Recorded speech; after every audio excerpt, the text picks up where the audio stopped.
Mage the Ascension is a game about the magic of individuality. Mages are not dime a dozen, right? They are rare and they are special. I've complained about the population ratios of vampires before. When it comes to mages, which at 1 in a million are even rarer than vampires, I think the numbers are actually pretty okay. You have 8 billion people, that's 8,000 mages in the world, plus the fact that many mages live for a very long time, like add another, I don't know, maybe 1,000 or so. And then you add another few hundred who exist beyond the fringes of what we call reality and cannot return to Earth at all, and you get just under 12,000 awakened mages in the world today. I think that's a pretty realistic number, especially given that it very much does not constitute the entirety or even the majority of the awakened world. More so than any other splat, mages are human, they're people.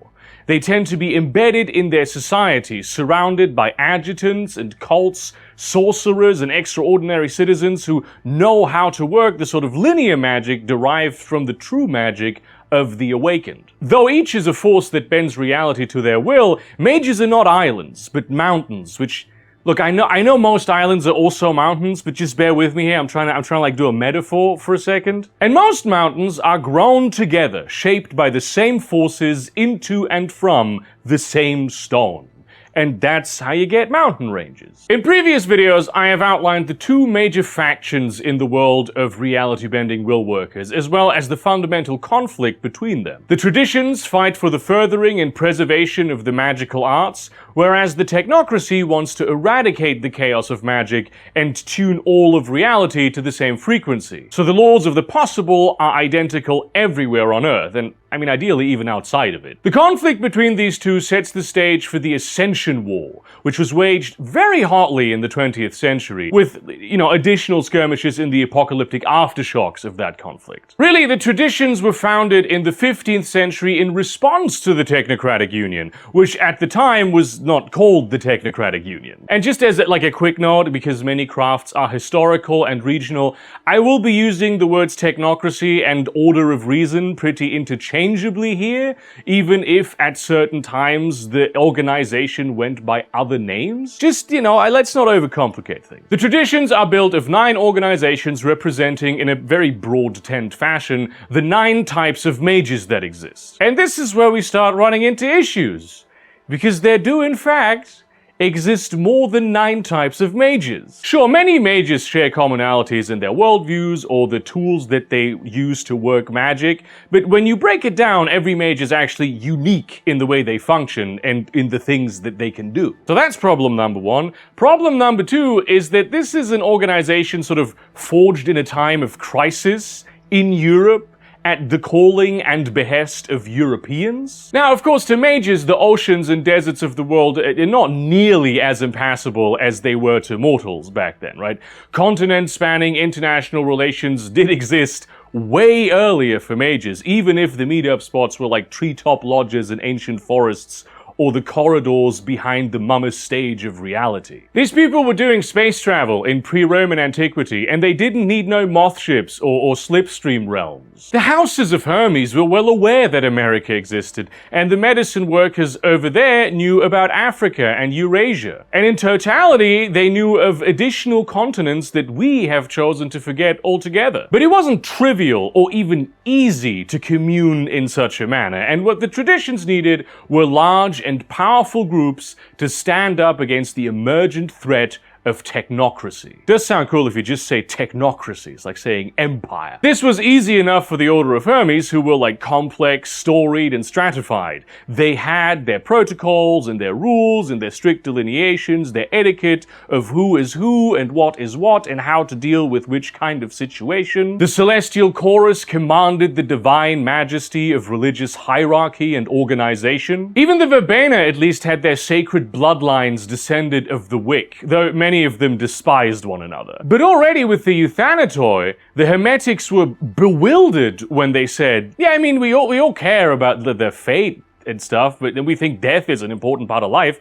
But we don't really all know each other that well. Like, we're aware that we have things in common, and we, sometimes collaborate. Some of the groups among us, we exchange ideas at times. But us Greeks, we call upon the three women that are the Fates. We do haruspexy and cut threads.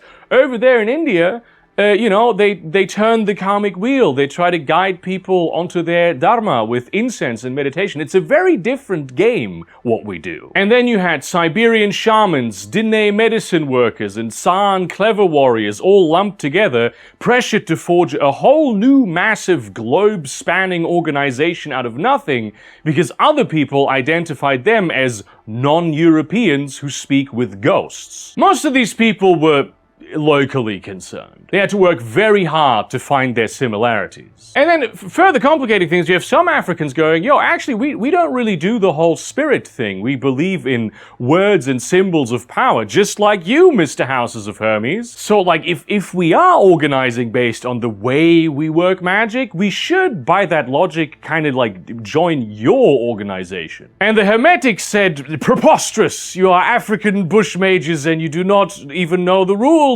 and the politics of our ancient order. With some notable exceptions, everyone who wasn't European had to make a lot of compromises when it came to finding their place in the 9 mystic traditions. The problem was that they could all feel it. They knew the danger the council warned of was real. They had seen the signs. So many of them were willing to make that compromise, and the traditions grew strong. Through working together, they all changed one another, opened one another up, and over the centuries have grown into something much more resembling the ideal of what the marginalized had to suffer through back in the day. But not everyone took the deal. Not everyone made the compromise. Perhaps not the majority, but certainly a large plurality of mages, especially those outside of Europe, chose to go their own way. Over time, new groups formed, sometimes leaving the traditions, and even the technocracy as it began to take shape. Sometimes it was because they felt they no longer had a place in their tradition,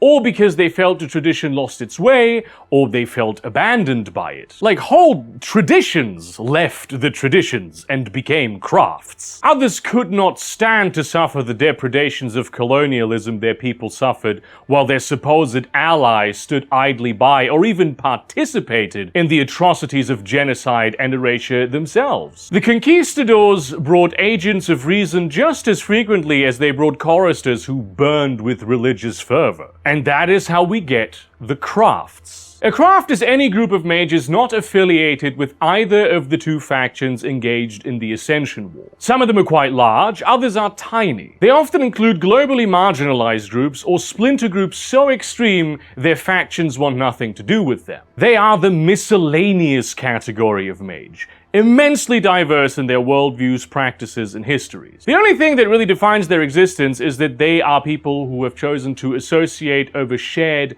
magical ties. In other words, you can always make up a new one. It's fully legal. You wanna have a whole chronicle of mage based around a craft where they practice magics of various fantasy novels, because they looked into those and they thought, maybe this is actually reality, the fantasy is reality. You can do that. That's entirely possible. Though many have been described over the various editions of the game, and I'm going to try to talk a little about every one of those, even the problematic ones. Crafts are fickle things. They appear, they disappear, they merge, they reform, they join major sects or are wiped out by them. Often it's not clear where a craft begins or ends. They certainly maintain ties to their cousins in the traditions, and group membership is often informal even there. Whether or not a group is primarily loyal to itself tends to be a question that's kind of up in the air also. You might have situations of traditions and craft mages having a lot in common with each other and thus being very friendly. Or having a lot in common with each other in the same sense that some rural villages do often,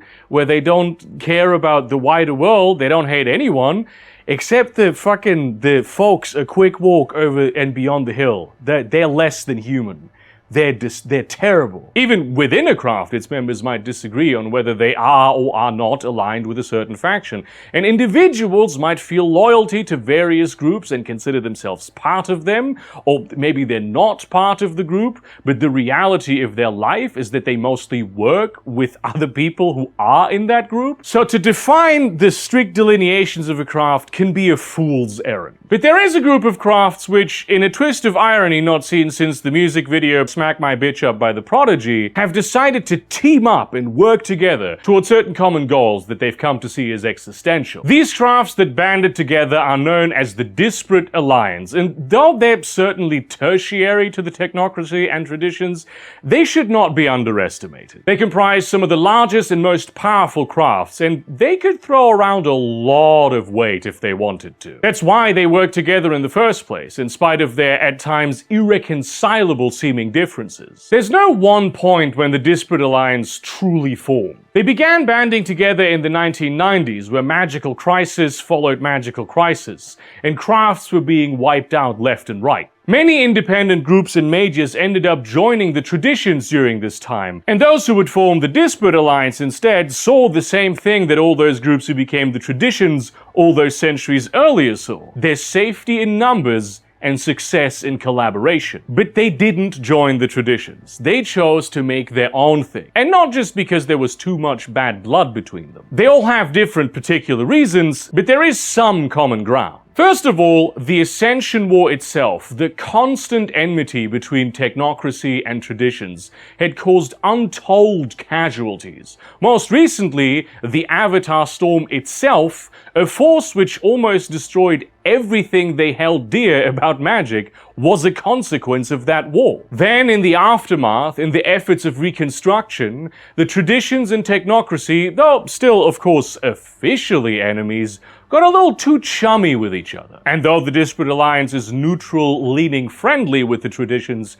they despise the technocracy. They see it as the primary force behind their peoples and cultures being wiped out. To them, a world wherein it exists is incompatible with a good future. They also believe rather strongly that the technocracy has been corrupted to some extent, if not entirely, by Nefandi, mages of pure evil, which I have also done a video about recently. Some among them believe that this is also true about the traditions.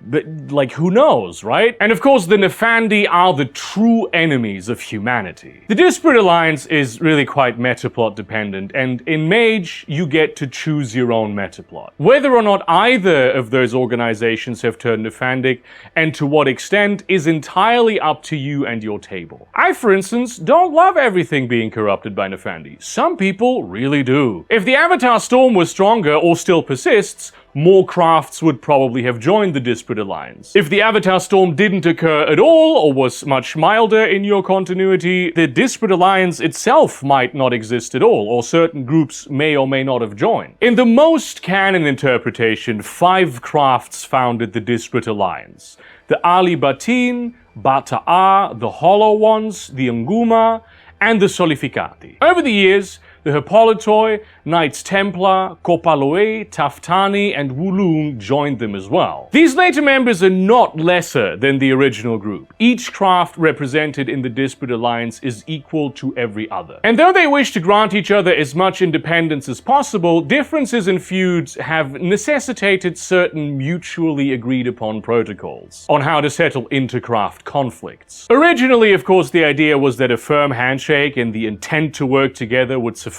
but there's always edge cases and saboteurs. Some of these groups have historically very much disliked each other, and still do. Any collaboration is a compromise to them. So far, their mutual laws and complicated tribunals have worked in judging their own criminals, and to protect those each craft considers to be their people. But of course, the Disparate Alliance is made up of groups that decided to cooperate. The willingness is already there. Their loyalty has been tested a few times, and thus far it has pretty much worked out. But there hasn't been a major blow to the Alliance yet. Then again, it might survive such a thing precisely because it is not as brittle and centralized as the other factions, but self-determined and flexible. Some conflicts may turn out to be insurmountable, some crafts may leave, but at this moment, they have an opportunity to create a large and long-lasting dialogue, and not just to fight a common enemy, but to overcome differences far outside their paradigms.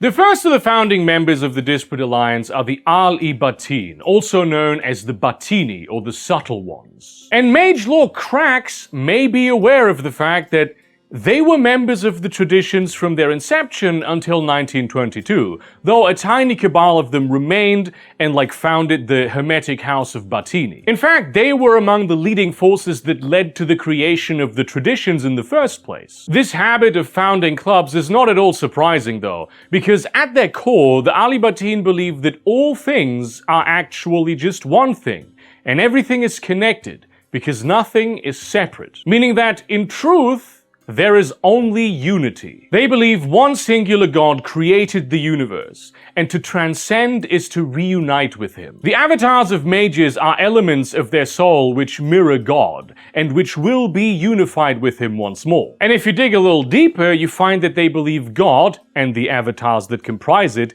is actually the unification of ascended mages from a previous universe. Which, if you've seen my video on the Nefandi, you will know would make them the inverse of the demons the Nefandi pledged their services to. And indeed, their primary concern is to fight Nefandic influence in the world. This is why they set off the creation of both the traditions and the Disparates, even if they are somewhat hiding their true intentions in this regard. It's very plausible they left the traditions to found the Disparate Alliance to create more unity there. They suspect that the technocratic focus on conquering and destabilizing the Middle East was due to Nefandic influence targeting specifically them as the unifying influence in the traditions. Otherwise, why would the technocracy have chosen to do that so specifically? But of course, the technocracy has always been happy to play act the hapless white man of limited cultural savvy. Most Batini are Muslim. Islam is arguably the most monotheistic of the Abrahamic religions, and for centuries the Islamic world was the global center of science and learning, the place where most of modern mathematics was created. Mathematics is very important to the Batini. They observe the natural world as it is part of unity, and they express it through math, the divine language through which ultimately all things can be described. To many Batini, God himself is mathematics. It's a deeply spiritual practice. And they've used their understanding of primal mathematics to create and maintain the network of nodes called the Web of Faith, which spans the Middle East and is essential to mummies, one of the few forces for good in the world of darkness. Ironically, for people so obsessed with unity, they keep themselves separate both from sleeper society and each other, though they are always out there, observing, waiting for the right moment to create some tiny minor change that'll have a significant outcome far away. They are organized, even highly organized, one might argue, along precise mathematical lines that work in unison with very little need for coordination. This means they fly under the radar a lot, which also makes a lot of people suspicious of them, especially those who know how much time they spend focused on all things Nefandi. In the mortal world, they're often perceived as jinn, who in Islamic lore are beings of invisible fire living in hidden places. Tricksters who have the same sort of free will as human beings do, and whether or not they serve God. The Batini are odd souls living in the desert, ascetics who rarely recruit any mortals to their ranks at all. They're always courtiers, but you never know whether a Batini is manipulating you. And even if it might be in your best interest to be manipulated, right, they work for the greater good, it never feels nice being manipulated, I suppose. Some example Ahl-i-Batin might include a Sufi dervish living in a cave in the mountains of the Sinai Peninsula, seeking to commune with God directly through the mathematical elegance of spinning. The elderly caretaker of a community center in Dearborn, Michigan, whom everyone only knows as Auntie, even though they find it a little creepy how she seems to be everywhere all the time, as aunties do, with unsolicited yet useful advice. Or a young programmer programmer hunched in front of his computer in a classic male living space in rural Sweden, seeking and replicating sacred geometries and the Kabbalistic mysteries in the digital web. One of the greatest problems with the traditions from a cultural standpoint is that they tend to coalesce around paradigms, not practices. The Kavadi tend to be animists of some kind, they commune with spirits, but what that looks like differs extremely from culture to culture. The Bata'a are emblematic of how many crafts coalesce around practice instead, though that often implies a similar paradigm. Their practice is New World voodoo. They are inheritors of the pain caused by the abduction of millions and millions of Africans, wardens of the identity that was stripped from them, and keepers of ancient mystical secrets seen through new eyes. The seat of their power is in the Caribbean, especially Haiti, and also to a lesser extent around Louisiana. But their practitioners extend all across the continent and sometimes even beyond. Their beliefs are syncretic for pragmatic reasons. So while they primarily work magic by appealing to the spirits known as Lua, they will make deals with Amerindian mentor animals, Catholic saints, and weirder gods besides. The spirits of African diaspora may be the ones most familiar to them, but they don't discriminate when it comes to finding the appropriate spirit to ask for intercession. If the need arose somehow and they were on their turf, the Bata'a would reach out to technological spirits and even Zeus, though their lack of deference might make that a little bit of a problem. They don't serve these spirits and they do not wish for these spirits to serve them, but they do wish to develop the right protocols of respect to get them to do what they want in a transactional manner. Given how fickle, strange, and frankly dangerous many spirits are, this requires a lot of wisdom and a steadfast disposition. There are many different particular sects of voodoo, running the gamut from animist drum circles to Christian congregations who meet in churches. They all recognize that though they may disagree on the details, they are fundamentally alike in the ways they operate, and are often only speculating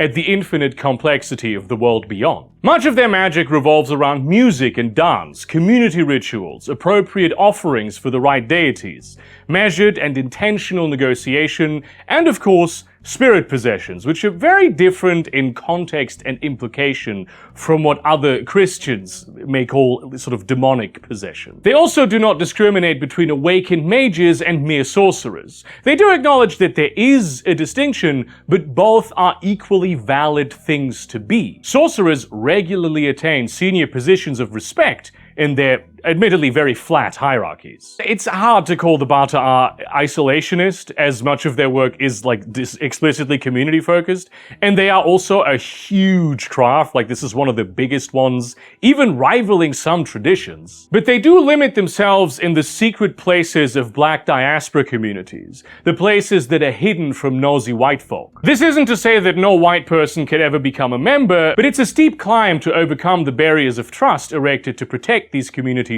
from other white folk with more villainous intentions. You'd usually need to have been embedded in a black social environment for much of your life. They also work with voodoo will workers of the Kavadi, Sahajia, Verbena, and even from among the celestial chorus, though they often see those kinds of guys as sellouts to the traditions. This should also indicate to you, the variety of those traditions, how broad voodoo is, how many things it can be categorized as. Black liberation and the protection of black heritage are essential to the Bata'a. The enslavement of their people and the erasure of their cultures is, after all, what they sprang from. They look at the damage caused by the Avatar storm, the ways in which it tore down shrouds and thickened gauntlets, and can't help but see a problem that disproportionately affects black communities, as well as other marginalized groups. Some Bata'a might include a matronly mambo of an entrenched Rangi bloodline on Haiti, a local power broker and co-leader of an extensive but secretive circle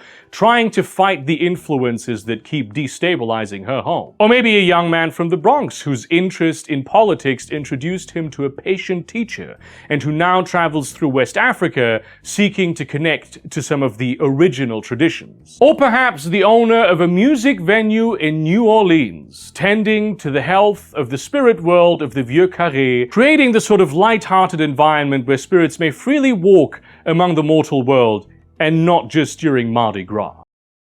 In a world where everything real has been deconstructed and made a joke of, the finding of identity often involves newly created shell identities that are so meaningless as to have to rely on aesthetics first and foremost, and which are understood through their aesthetics first and foremost as well. Famously, goths and emos are outward caricatures of themselves, like many other subcultures are too. And yet, that seeming shallowness provides infinite room for you to define your own identity, and express it loudly and without apology, to find the transcendental in the subversion of the mundane. One can accept that existential shallowness, seeking depth nonetheless, realizing that the depths of the sea are invariably dark. That's kind of their whole thing. The Hollow Ones existed long before the appearance of modern subculture mania. Occultists in the truest sense of the word. People who turned to the fringes of their respective societies to understand the edges of the world, who moved into the darkness to seek answers, because from the shadows, it is easiest to see the light. This is why the Hollow Ones are also known as Darklings. Others know them as hipsters too, but they would laugh at being called that. They hold that established social structures will almost never provide good answers. Only rebellion, forging your own path, can give you the insight that you're looking for. So while many of them are goth, you can find them in any subculture. The stereotype is that the Hollow Ones don't care, right? They're aloof, untethered from the real world. All their magic is based in desecration and transgression. It's chaotic, incoherent, spraying like poop symbols onto government buildings to make people distrust their institutions. Getting blackout drunk on tiki drinks to see if they wake up on Hawaii. Trash is one of their favorite tools to do magic with. But fundamentally, the Hollow Ones are deep romantics. They believe in people. They are lovers of art and self-expression, at home in the margins and friends to the marginalized. Of course, they are rather individualistic. No Hollow One is like any other, even when they congregate in like small groups of outcasts. They have few scruples about working with those they share an agenda with, and appropriate their symbols and techniques as it suits them. Ascribing too much meaning to magic makes it traditional and uncool after all, when it should be an act of self-creation. They'll be found at verbena rituals that look a lot like Satanism, party with the most debaucherous ecstatics, and bring their idiosyncratic code to a virtual adept hackathon. They are often closely involved with the traditions, having come close to officially merging with one or the other here and there, and were even shortlisted for becoming sort of a 10th tradition for a while. But then, the Ascension Warrior destroyed Dwasatep, the Avatar Storm happened, and the traditions were thrown into turmoil. And unfortunately, depending on whom you ask and which official timeline you consider to be the real one in your game, it was the Hollow Ones who used their negotiations with the traditions as cover to help the Ascension Warrior get in. This may not be what happened at all. It may have been a betrayal of the Hollow Ones as much as the traditions, or it may be that many Hollow Ones are secretly Nefandi because they spend too much time gazing into the darkness. There's a lot of that in there's a whole world of it. The whole world has the darkness. It's really up to you. Even if they are part of the Disparate Alliance, which if they are Nefandi may not even be the case because the Batini would, not have allowed this unless they were planning something dire for the Darklings. This question needs some thought if you're gonna include them in a game, because it'll influence how much they're trusted by others. Some potential example Hollow Ones include the classic fetishized goth Dami Mami, who finds upper-class white boys on dating apps and brainwashes them into becoming not better, not worse, but different people. The old London punk trawling the Shadowlands at every thinkable version of hell for the ghost of Margaret Thatcher,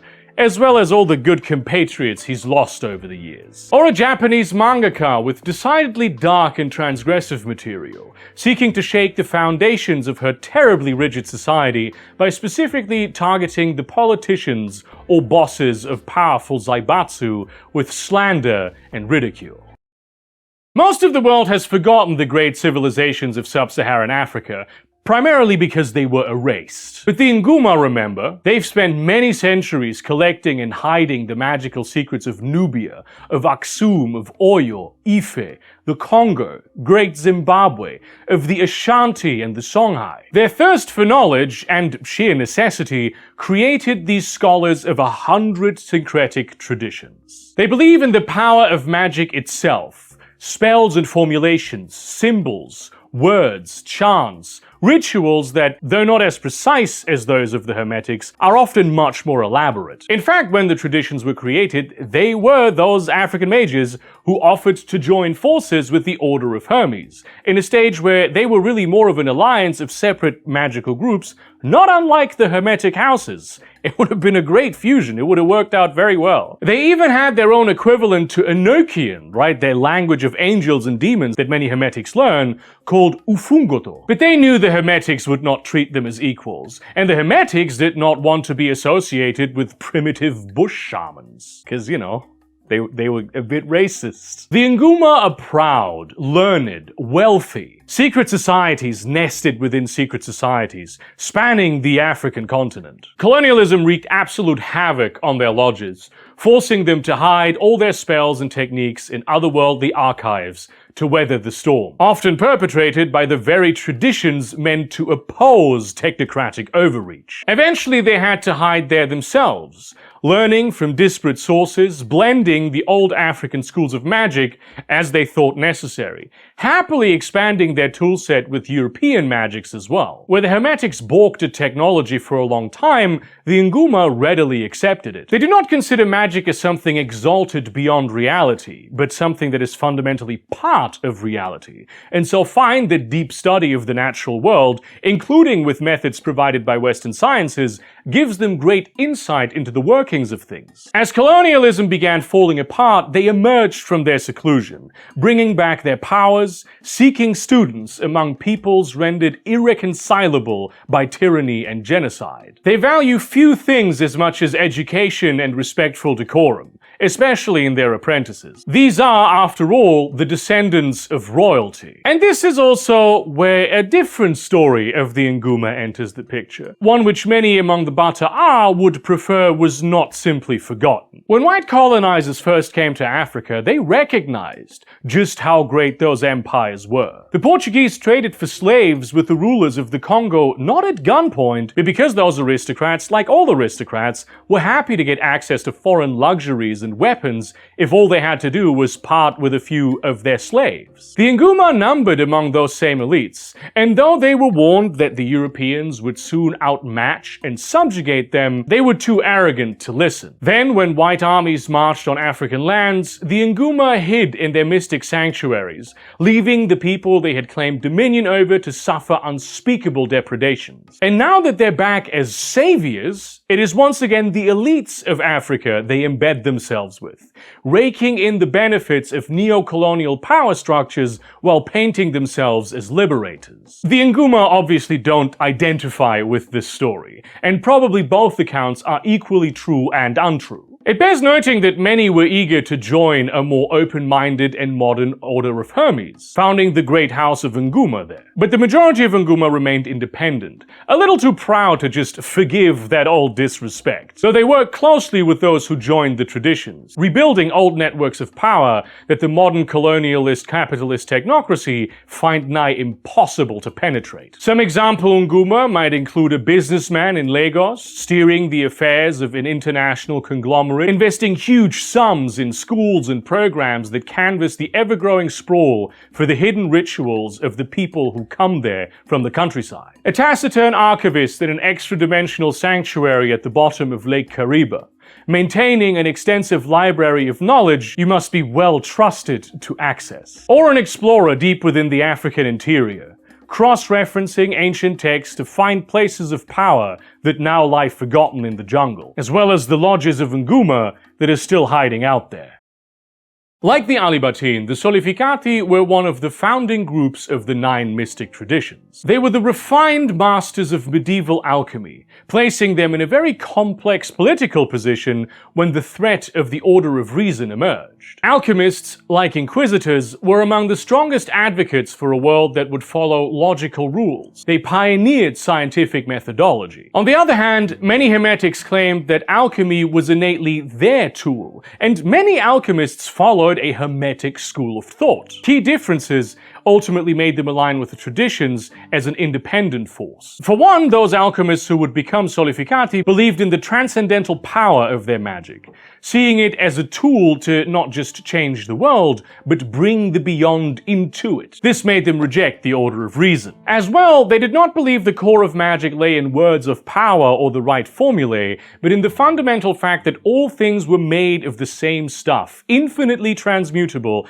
and thus all things were really just different manifestations of the same thing. This made them reject the Order of Hermes. Unfortunately, it took only a few years before the leader of the Solificati, Teomim, betrayed the traditions to the Order of Reason, allegedly in order to impart upon them just how dangerous the technocrats really were. For this, he was not only executed, but had his avatar destroyed in a rite of Gilgul, annihilating him from existence utterly. That didn't take in the long term, but that's a different story. The Solificati were shattered, remaining in small lodges dedicated to study and refine the alchemical arts, giving new students hands-on experience. Many chose to rebrand, calling themselves the Children of Knowledge, unwilling to be associated with Teomim's treason. This has led to the state the craft is in today, where 2 factions claim to be the rightful Solificati: the modern and experiment-focused Children, and the venerable and majesty-focused Crowns. Where the Crowns are very selective in their methods of transmutation, focusing on tried-and-true methods from reliable sources, the Children have embraced many aspects of modern chemistry, noting that, the whole field of modern chemistry and many of its definitions and ideas would not exist were it not for the Solificati. And they go far beyond the transmutation of matter. Even the Crowns are no strangers to the application of mystic entheogens, but the Children are all about transforming their minds and the unseen worlds they create through the use of LSD and other synthetic hallucinogens. The whole point is to change things around, after all, to show the mutability of reality. So why limit oneself to turning lead into gold? The Crowns maintain vast laboratories with precision-engineered decanters and distillation devices. The Children are in the club, at the rave, opening hearts and minds to new ideas. Both groups tend to be rather academic, even if the Children very consciously let out their wild side. They do it to gain greater comprehension and pursue deeper transformation. There will be analysis, tabulation, research in both cases. Solificati love their libraries, and to be in a flow state, learning and connecting the dots, is also an altered state of consciousness, really. Both groups also seek to engender a sense of the possible into the world. They're driven by a sense of awe and wonder, not unlike the Etherites who eventually took their seat among the traditions. They despise the dry and artificial limitations that technocrats call scientific theory. To them, it is a cynical bastardization of the possibilities they created and continue to refine. Some Solificati might include that crusty old brewer of potions in an alembic-filled tower deep in the Lusatian Mountains, certain that this time he will finally create the true Philosopher's Stone. A festival nomad who studies lineups and crowds in order to synthesize the perfect mix of substances in her mobile lab. Always one step ahead of the local law, whose views on things she would love to expand as well. Or a Michelin-starred chef specializing in molecular gastronomy. Restaurants all over the world, transforming food in ways that transform all those who experience them as well, pushing the limits of what a dining experience can do for the body and the soul. They could probably make distilled essence of stress by just capturing the air in the kitchen. Now we get into the crafts that joined the Disparate Alliance after the founding members. Although again, on a mage-level timeline, this is nothing given that the Disparate Alliance started in the 90s. For most of history, in most of the world, if you were a woman who wanted to be free of patriarchal oppression, unless you were incredibly lucky, you had to find some way to leave society. And many women did. They saw that the world was not for them, so they went deep into the forests, settled on remote islands, or cloistered themselves away in mountain monasteries. They kept only their ears in civilization. They existed in the form of rumors that any dedicated woman could follow like a trail of breadcrumbs. And so they knew each other. They stood in communication. This created the far-flung federation of covens known as the Hippolitoi, or the Sisters of Hippolyta, which existed in deep isolation for millennia. Whenever they would poke up their heads, maybe to try and stand up for women, the result would be the concentrated ire of the patriarchal world,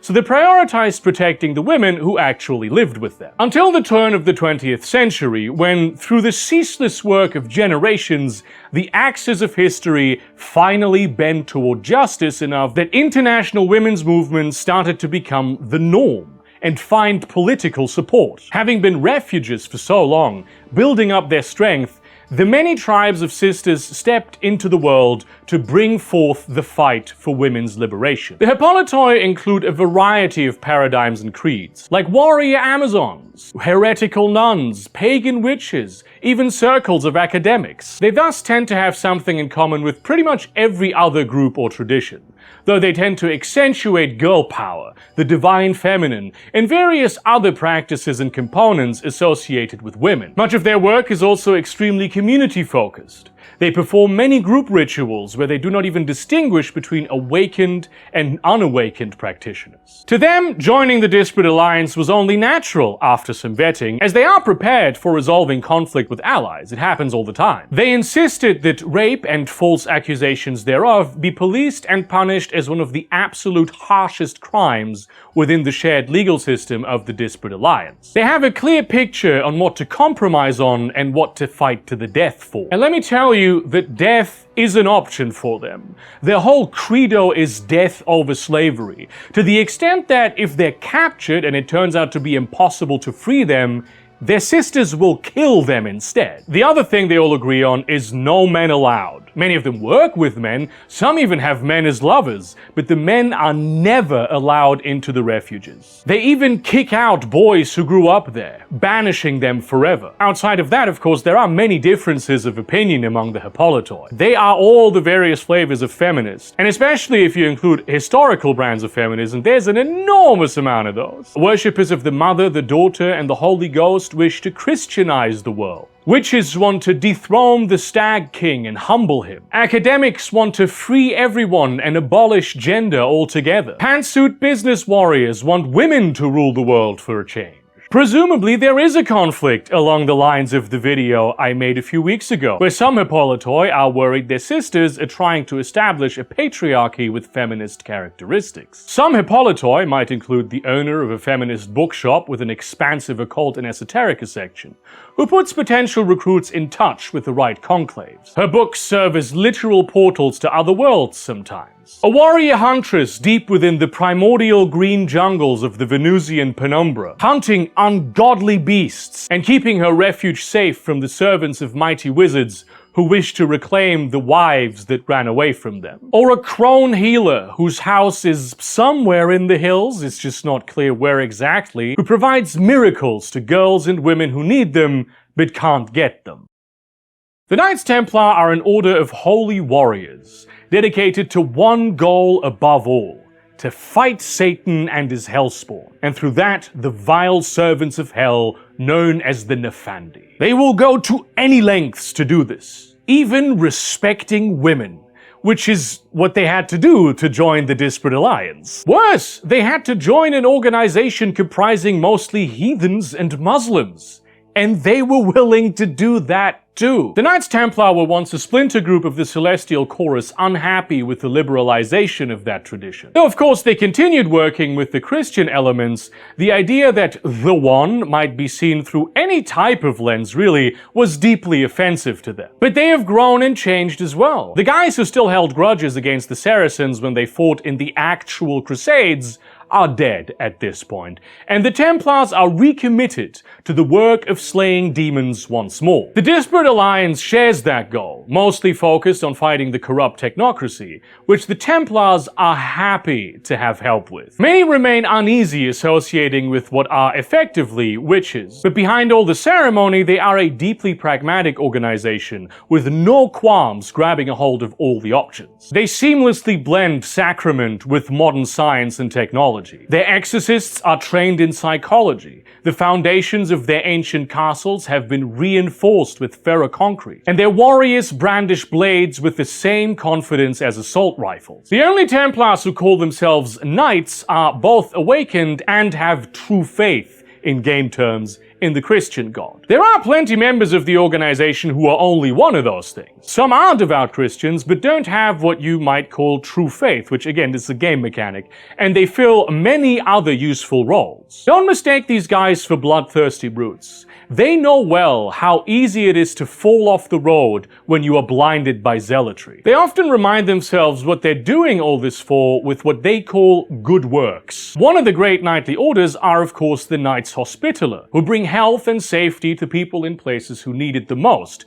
meaning areas struck by war and disaster. At times even desperate technocrats on the retreat from demonic entities have sought the safety of a Templar field hospital established in the penumbra, though that tends to come with many complications after the fact. The Templars also don't just fight with blades. Satan can show up anywhere, and they need to be ready to fight the sickness, poverty, and hatred he spreads just as much as acid-spitting seven-headed ursine bat monsters with lamprey mouths. There are now even some Templar lodges that accept women into their ranks, though rarely to their fullest potential and never in combat roles. Still, they have come to recognize that everyone has something to contribute in the fight against the forces of darkness. Which again, a whole world of it out there. The Templars may be among the most powerful of the crafts, even though they're not that great in number.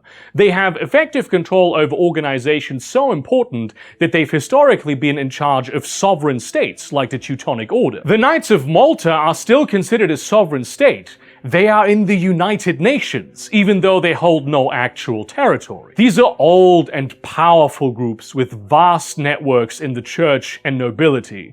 So let me tell you, the Knights Templar are fucking loaded. They have forgotten more treasures than some traditions have ever managed to acquire. Unfortunately, they tend to be hard for other mages to work with, and though their membership in the Disparate Alliance is certain and definitive, it's not exactly perfectly safe. Some Knights Templar might include the sun-bathed leader of a Second Inquisition commando unit, hunting Satan's most vile spawn, vampires, an accomplished surgeon and faith healer who constantly moves his field hospital from war zone to war zone, personally bringing the vilest war criminals to God's justice, or a monk historian in a Corsican mountain monastery, developing a framework of alternate timelines within the infinite expanse of the divine so the Order can make the right decisions in their war against Satan. Few areas of the world remain as vast and mysterious as the Pacific Ocean. It's easy to forget that it covers like half the world. There's just nothing there, so our maps tend to be for the other half. But of course it's not true that there's nothing there. It's not just the unspeakable depths of the oceans where Churlavaya plot world domination. This place is so vast and untamed that outside a few stable islands, consensus means very little here. But it is precisely those islands and the people that live on them that the technocracy targeted with its relentless campaigns of cultural erasure. But these people and their culture survive in the Kopa Loei. The colonizing powers already had a lot of experience in cultural erasure when they claimed this part of the world. Instead of just showing up, the technocracy studied Pacific Islanders, and then sent its operatives disguised as their gods and mythic heroes in order to subvert deconstruct, and ultimately destroy their worldview by turning it into a series of cargo cults. It didn't matter whether the islanders actually believed any of that. The desecration itself did its job on the minds of the sleepers. The Kopa Loei are those powerful kahunas who quickly saw through the deception and spent many years struggling against this creeping process. It wasn't just that their power as noble sorcerer kings was threatened. The colonizers also did not have the best interests of the islanders in mind. Today, the Kopa Loei stick to the many hidden places, refusing to give even an inch to modern paradigms. Attempting subtlety in one's magic is to invite falseness, so they only do it when it's absolutely necessary. Their tools are the elements and the deities that personify them, tales of ancient heroes to strengthen themselves, an understanding of the land and the arteries through which mana flows. Though the youngest among them utilize technology in their public life, no technological means may ever be used in their magic. Though what exactly constitutes technology here is a bit stretchy. To borrow a clever inversion of a common quote from Virginia Postrel, any sufficiently familiar technology is indistinguishable from nature. Which is to say, they're gonna be using boats. The Kopa Loei are of course great navigators, but they're also dedicated stewards of the land, which is such a very rare resource here. They know the sea routes to lost continents and secret archipelagos, from whence they seek to reweave the ties between the diverse peoples of the Pacific Islands. They are strongest on the Hawaiian Islands and feel many of the other nations have been lost. But that may well be because their perspective is first and foremost Hawaiian. In addition to fighting technocratic influence, they also pursue their old duties of battling against the dark forces of the Nefandi, which is why, in spite of their reluctance to work with foreigners, they are a great fit for the Disparate Alliance. And yes, all members of the Kopa Loei are natives. Some of them may have a little bit of foreign blood, and some elders frown even on that. It's one of the few pragmatic adaptations they have been forced to make. And though their efforts of restoring their cultural legacy have flourished in the minds of people all over the world, they've also been commodified and commercialized, which does in turn bring in some money, but mostly for the white man. And at what cost? There's also a whole new syncretic Hawaiian culture present over the islands today that conservative members of the craft barely recognize beyond the most superficial aesthetics. It's hard to say whether this ancient line of will workers will persist for long if they continue to refuse to adapt. Some example Kopa Loei might include an old kahuna living in a volcanic cave overgrown with bioluminescent moss on the Big Island, managing younger apprentices as they continue his lifelong project of plumbing the depths for places where the flow of mana is impeded. A navigator of the Great Sea who facilitates diplomacy and the exchange of goods and people between the various atolls and islands. Her catamaran is vast on the inside, and passengers whisper that it travels underwater just as well as it does above. Or maybe a lone progressive, perhaps even a reformer, working to unionize and secure the rights of hospitality and entertainment workers in Hawaii, bringing ridicule and misfortune to the hotel magnates, while at the same time being criticized for the fact that some of the people she's standing up for are not native at all.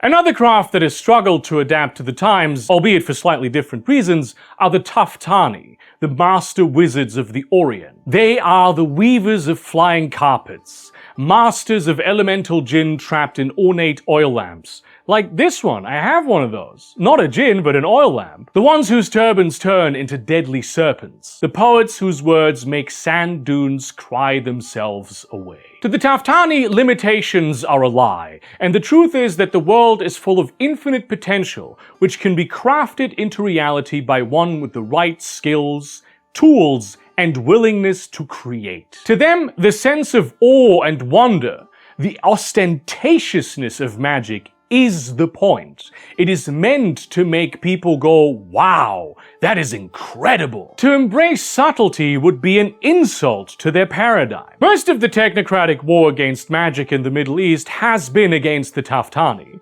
which the Taftani are aware was partly the doing of the Ahl-i-Batin, who were opposed to their flamboyance and for whom they provided a convenient shield. The rise of Muslim extremism also became a problem, as of course the Taftani are evil witches. And actually most of them aren't Muslim at all, but followers of Zoroastrianism and various other small religious sects that exist throughout the Middle East, such as the Druze or Yazidi. Thus, many Taftani have been relegated to the fringes of reality, to the worlds out there, which of course were devastated, destroyed, and became very hard to access as a consequence of the Avatar storm. So life for the remaining practitioners is a bit difficult. The craft didn't so much adapt as that the ones with the right tools and attitudes are like the only ones left. It was not easy for them to join the Disparate Alliance. They're a pandemonium of personal rivalries and conflicting visions at the best of times. And joining forces with the people who were responsible for the destruction of so many of them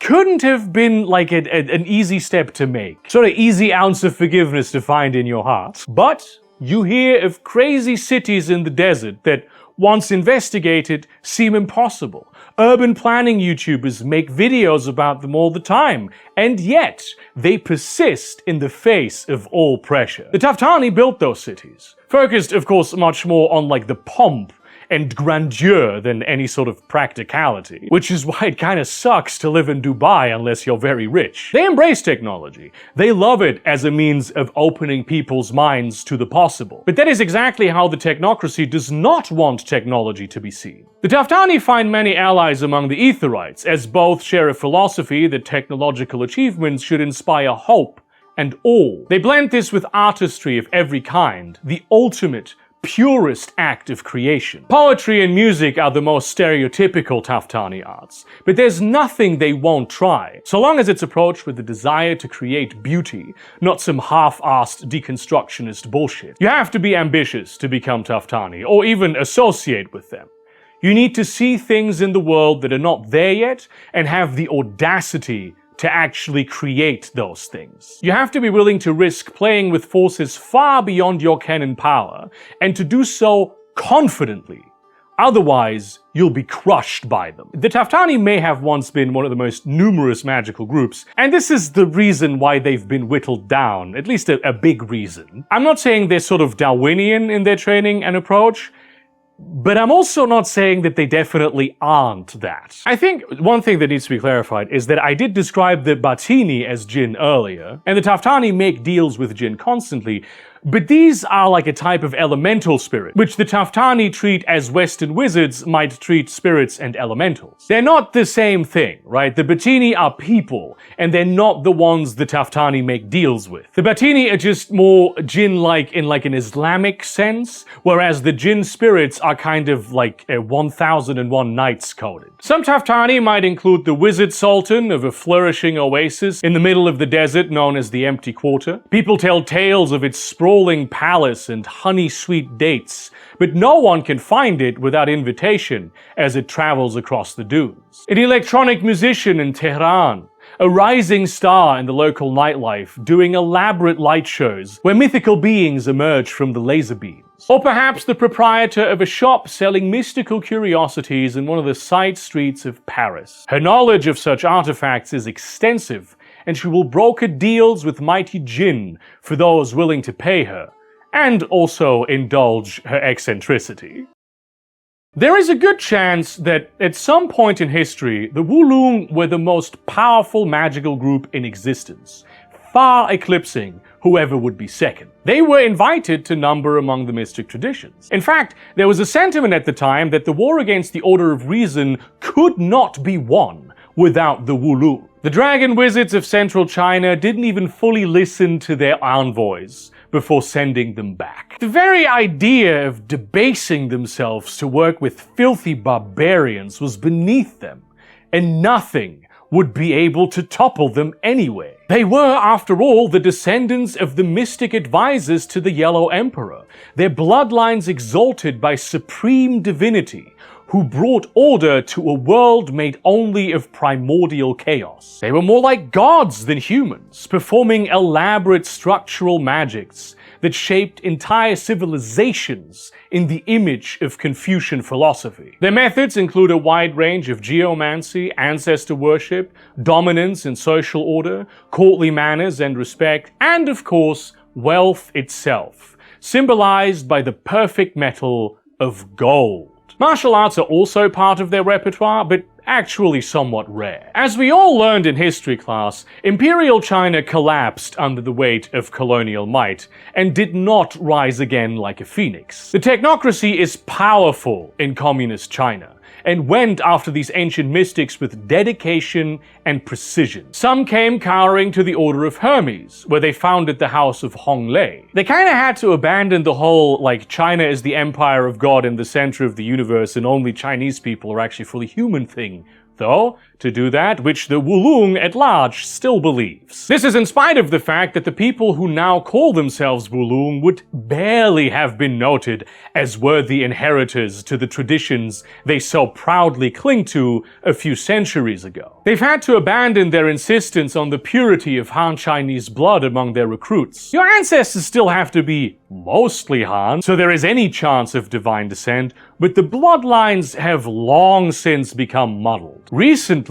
and don't let me be too loud about this, they even began considering initiating women into the secrets of their order. Exceptions to their rigid hierarchy, constructed for a very different world, are still scarce, but they do happen more and more every day. But by maintaining their ancient structures, they have prevailed. They hold significant economic and social power not just in China, but equally in its expatriate communities, where they are often ironically beyond the technocracy's reach. They have adopted tools of the modern time, but took care to ensure the old ways remained untarnished. The technocratic project has only had mixed success in China, ultimately. The people are perfectly modern, but they still adhere to their blend of folklore, philosophy, and religion with a sort of shame-free nonchalance. And this is in spite of all the explicit anti-religion campaigns that have been common throughout recent Chinese history. The Wulong are experienced at the project of shaping consensus. They've seen it used against them, and are aiming, once they're back in charge of the world, to return to tradition, pure tradition. Except this time, they will take the whole world with them. This, of course, makes them, let's say, reluctant members of the Disparate Alliance. But through many faults from hubris, they have learned that wisdom and power exist outside their halls as well, and that to stand alone is to risk utter annihilation. They imagine themselves the most powerful among the Disparates, and the others are ultimately suspicious of their motives and their loyalty. Rightly so, I would argue. Some example Wulong might include the administrator of an ancient sanctum deep beneath Chongqing, who has spent many years building his city into a mighty metropolis by manipulating the flow of magical energies there. A mysterious man living alone in the Melbourne Chinatown, seemingly aged anywhere between 30 and 60, who is at every important cultural event and whom even the proudest elders show deference to. When they wish to consult their ancestors, they ask him. Or perhaps a wanderer in the mountains of Sichuan, mapping out gateways into the world of gods and heroes, and running expeditions documenting how exactly to traverse them. And thus we reach the sixth of the 5 factions that joined the Disparate Alliance, the Orphans. The Orphans are a special case because they are neither truly a craft nor truly a faction, but a term used for mages that don't fit in anywhere. Awakening doesn't happen in a vacuum, right? It is not a spontaneous moment of profound confusion about suddenly acquired powers. I mean, it does often involve confusion at that, but fundamentally, it's a moment of profound understanding, of insight and realization. It just comes with a rapidly growing awareness of a bunch of extremely weird corollaries, and tends to be followed by attempts to replicate things that were possible only for the brief moment in which part of you realized your potential. What this means is that while it is impossible to predict an awakening or force it to happen, most mages do awaken because the process was induced by other mages who figured they might have the potential. You will have an understanding of the tools you will be using. Things fall into place and make sense because people more experienced with those tools show you the right ideas. Even when awakenings occur outside of being induced, which happens all the time, they're much more likely to happen within the network of an appropriate mystic organization that can provide guidance. A future Shaolin master will at least be a regular visitor to the monastery. A budding ether engineer will have borrowed tons of obscure, disproven scientific literature. And a witch will have been born into a family of witches. Occasionally, though, people will completely manufacture their own understanding of reality based on things that are meaningful to them. If those things were like big and mainstream, they might also work for others. But this is what worked for that individual. Often such a person can still be recruited and their paradigm shaped to conform with some craft or traditions, even if it may end up highly idiosyncratic. The traditions are specifically about casting a wide net in this regard and to accommodate people who are a little weird. They don't expect the level of conformity that a craft or the technocracy might. So it's possible for a Jedi to end up with the celestial chorus. The universal force might be a manifestation of the One. But they're equally likely to strike out on their own and not align with any group. Conversely, a mage's paradigm in practice might be a perfect fit for a given group, but there are other reasons why they refuse to be a part of it. A reality hacker might simply distrust everyone and everything, especially those virtual adept types trying to psyop him into their organization. They'd been on his trail gang stalking even before he realized how fake it all was. Orphans have difficult lives. Theirs is the road of the caitiff. They have to figure it out all on their own, with very little guidance and no benefit of protection that larger groups offer. They are at constant risk of falling prey to madness and solipsism, or some supernatural threat their fellow mages in a more organized group may have told them about. Yeah, that's a demon. You shouldn't trust a demon. Many of them are not even aware of the existence of such larger organizations, while those who are often reject the existential conflict those groups are involved in. They do not organize. Aside from the open door that the Disparate Alliance welcomes orphans through, there's nothing. They're simply too unique. Some of them associate, either to commiserate in shared uniqueness or because they do happen to have some things in common, but they are by definition an insular bunch. Those who actively identify with the orphan label often end up with the Disparate Alliance, where they form the faction of orphans, which is very much not synonymous with the phenomenon of orphans. Some example orphans might include a clown who believes that reality is a joke, and it's a confusing and convoluted one because not everyone has the same sense of humor. And if you do something your audience doesn't find funny, you get reality backlash. Their tools might include the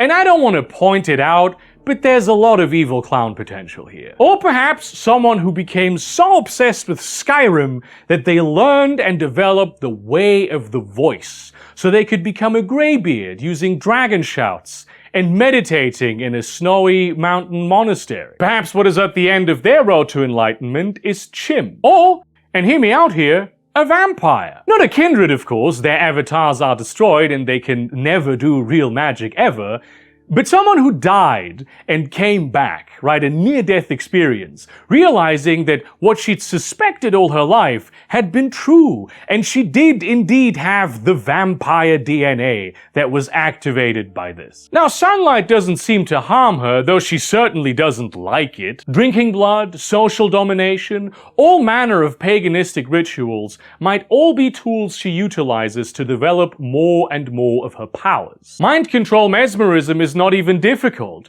and you could use high levels of life to transform into a swarm of bats, no problem. It'll be interesting to see what happens when she inevitably runs into those other vampires who call themselves kindred, the fakers, the posers. It'll require a strong will not to fall in with them. Before we move on today, I need to get in a word from our sponsor, you, if you are a patron on Patreon. If you're not a patron on Patreon, then no, it's not you, but it could be sponsored by you if you wanted to. You'd get special ranks on my Discord. You might be able to participate in my weekly live stream, Fast Food Thursday, which a lot of people seem to enjoy, even though, like, all we do there is play dailies and watch someone else make dumplings. And if you don't want to give me the 20 euros a month that requires, which is entirely fair given the current economic climate, $3 a month already gives you access to some Patreon-exclusive video content. Most recently, me playing the entirety of Vampire the Masquerade Bloodlines 2, always a mouthful to say, and just to point it out, I did fix the weird recording and stuttering issue. If you're more comfortable giving once and getting once in return, do consider purchasing my novel, Harm's Place, a sci-fi riverboat mystery set in a small town on the frontier of a faraway world in the distant future. And the name of that town was Harm's Place. It celebrated its first birthday recently, and people tell me they enjoy it a great deal. It just as an aside, like the amount of people who were like, oh, I know you personally, or I bought like a book from a YouTuber and I expected that like every book from a YouTuber this would be mediocre. I was so shocked that the book was actually good. I really appreciate it. I appreciate it. But it kind of suggests you had a pretty low opinion of the thing in the first place. And if none of this is in your price range, I still appreciate you. Give if you want, but it's fine if you don't. With all that being said, let's get back to talking about the crafts. Now we come to the prospective members of the Disparate Alliance. Crafts that, according to the Mage 20th edition rulebook, have expressed interest in joining, are in the process of joining, or are seen as likely candidates for an invitation. None of these are very well described, so I can't give you a full rundown of them without a ton of speculation. Some of them are better described in older editions, though not super duper much either necessarily, so they'll have to serve as inspiration and gray spots if you're interested in involving them in your game. And you can have them be whatever you need them to be, because it is, after all, your world of darkness. And I can pretty much guarantee that not all of them could join, simply because some of them are just mutually incompatible with each other or current members. Then again, the Hippolitoi and Knights Templar seem to be getting along, so who knows? Once the caste of wizard priests that formed the foundation of political power in the Mayan Empire, the Balamo Op continue to exist in Central America, clinging to the fringes of society, hiding in the jungles. They hold many ancient secrets and sport quite a large number of sorcerers, but very few awakened mages. Which kind of makes sense given that one of the leading theories for why the Mayan Empire fell long before the first conquistadors set foot on American soil was a loss of faith in that priestly caste. They had failed to uphold the proper compacts with the gods and keep the horrors of Xibalba at bay, so society was beset by catastrophe after catastrophe, drawing consensus further and further away from them. Not exactly a worldview that, once you understand it, makes you think, yeah, those people were right, actually. Add to that the rarity of mages and the degree to which indigenous cultures continue to be suppressed, and you get very little. The remains of the organization are also very internally fractured into groups around crusty elders who fight over their particular theory of revisionism and who disagree about every doctrinal point on how they should move forward. Issues on how Christian belief that some of the members have to some extent should maybe play a part in the whole thing. Whether or not to include or exclude the once worshipped jaguar shapeshifters from the craft, or whether to support or exterminate the Zapatistas. They seem more interested in being part of the traditions anyway, where they are mostly aligned with the Verbena because of their focus on blood and nature. The Chakravanti for how important the underworld is in their cosmology, and also to a lesser extent the Sahajiya for the ecstatic nature of many of their rituals. Some are also interested in becoming a House of Hermes, but those guys are exclusively sorcerers, not actual mages. The Thunder Society is a craft of North American indigenous will workers who split off from the Kavadi in a great political upset. They are relatively recent, having slowly come together over the course of the past few decades, and rather uncompromising in their beliefs. To them, the technocratic union is the ultimate tool of the nephandic project of colonialism, which they seek to oppose by any means necessary, and cleanse themselves and their practices of. They are highly critical of what American Indian and First Nations magic has become,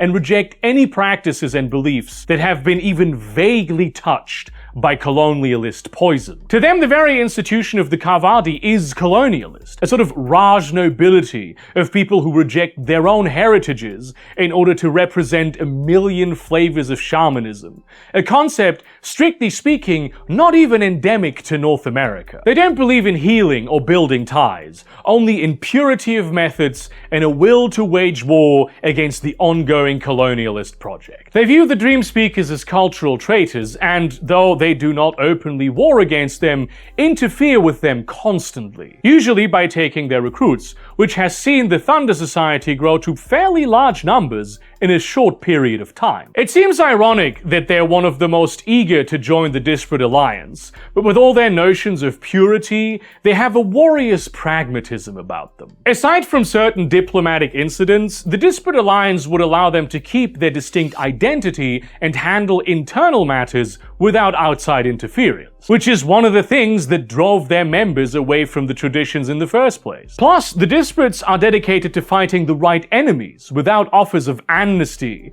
or the weakness of cowering and appeasement. Based in West Africa, the Uzoma are practitioners of the living tradition of West African voodoo, descendants of the priest who used to run the ceremonies that the slaves abducted to the Americas were seeking to emulate. It would be wrong to say that their beliefs are unadulterated. Voodoo as a West African religious practice is not overly concerned with any return to tradition narratives. Sometimes things change and that's how it is. Not to mention they were also affected by colonialism in many other ways. The Uzoma are priests who act as go-betweens for ordinary people to communicate with the Orishas, the god spirits, so that they may intercede on their behalf. They tend to communities with their services like priests, but when it comes to certain affairs which require favor with a particular Orisha, they will refer folks to a colleague who serves that spirit directly. Much of what they do involves community rituals and ecstatic spirit possession, allowing them to become conduits for the gods or turn other people into them. But they also go on long quests into the wilderness and the Umbra to find insight and answers, often to please the Orisha they are personally most aligned with. The Bata'a are very interested in bringing the Uzoma into the Disparate Alliance, as they see themselves as the descendants of that magical tradition. Among the Uzoma, the Bata'a are largely seen as unfortunate waywards who have lost touch with the old spirits through no fault of their own. Some admire the tenacity with which they have adapted and think they still have the right spirit, even if they practice their magic wrong. Others view them as children who finger paint while they are making high art. And even others view the Bata'a as everything the Uzoma have avoided becoming. They are a tradition of the people, sure, but their mages and numerous sorcerers are authority figures. Their closeness to the gods elevates them, and the Bata'a debase that by associating with ordinary folk as equals. The Harbingers of Avalon, now better known as Navalon, originated in the technocracy as members and associates of the British aristocracy, who believe in chivalry and nobility. You have to say aristocracy with the right accent. You have to pronounce it correctly. They consider King Arthur to have been a historical figure and think of themselves as the successors to his round table, noble knights fighting evil and corruption in the darkness, forging the way so that a perfect king may unite Albion once again. To them, the technocracy has become much too intolerant and restrictive, falling away from its mission of protecting the innocents and commoners of the world from the darkness beyond in the interest of consensus building. They don't see why enlightened scientists shouldn't consort with wizards when their goals are aligned, or why those wizards should be destroyed on principle when they might make much better allies. They are surprisingly non-colonialist in their beliefs, if, perhaps not in the fact that much of their wealth ultimately comes from the exploitation of foreign colonies by implication of them being British aristocracy, and the rest comes from the exploitation of their native working class. At least, they say, they still believe in noblesse oblige. If the peasant feeds and clothes the knight has a sacred responsibility to protect the peasant, even if that knight is now a fancy gadget-wielding James Bond type figure, which is what all members of Navalon are ultimately. If they joined the Disparates, they would be the first fully former technocratic craft to join this alliance, which is a bit problematic since they still keep a foot in the technocratic union, where they get away with their somewhat unmutual beliefs, I would argue, by including some of their most important agents and administrators in their gentlemen's clubs. The technocracy simply couldn't operate in Britain if they squeezed too hard on Navalon. Another problem is that some of them don't think colonialism was that that much of a mistake at all. They just wish they could bring it back in like a less racist way, perhaps? A little less racist in the colonialism, but colonialism nonetheless. It was, after all, the British Empire. The Mirai no Men are a Japanese group that blends technology and magic.